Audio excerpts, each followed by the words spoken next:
मला जेव्हा रेल्वे स्टेशनवर हे जाणवलं, की नाही अमृता तू इथे आलीयेस, पण हे तुझं काही काम नाहीये किंवा मला कळतही नव्हतं. मी ते जे सांगेल ते काम करायचे. त्या आजी होत्या त्यांच्यासोबत जायचे, टॉयलेट बाथरूम साफ करायचे, वेटिंग रूम मध्ये राहिले. त्यांनी जे दिलेलं अन्न असायचं ते खाल्लं. कधी-कधी पडलेलं अन्न मी खाल्लं. म्हणजे बापरे! आज मला कोणाला खरं वाटणार नाही, पण ते दिवस मी भोगलेत. मला सांगायला म्हणजे एक सहानुभूतीने नाही सांगत आहे, पण जे मी भोगलंय ना ते प्रॅक्टिकली अशी वेळ कोणावर येऊ नये. इतकी खरंय. परिस्थिती वाईट कोणावर येऊ नये, की तिला म्हणजे इतकं तळतळावं लागेल, की ते अन्न ₹5 मला आठवतं ना, मी जेव्हा ब्रेड घ्यायला गेले, तेव्हा त्यांनी मला ₹5 भाजी सुद्धा दिली नाही. बापरे! हां, म्हणजे पाण्यासोबत मी ब्रेड खाल्लेलं आहे, अक्षरशः.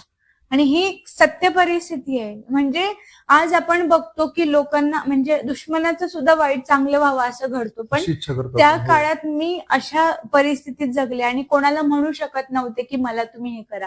म्हणायला गेले तर ते विचारायचे, की तू कुठली आणि काय? मग मी खोटं बोलायचे अक्षरशः, की माझी ट्रेन सुटलीये.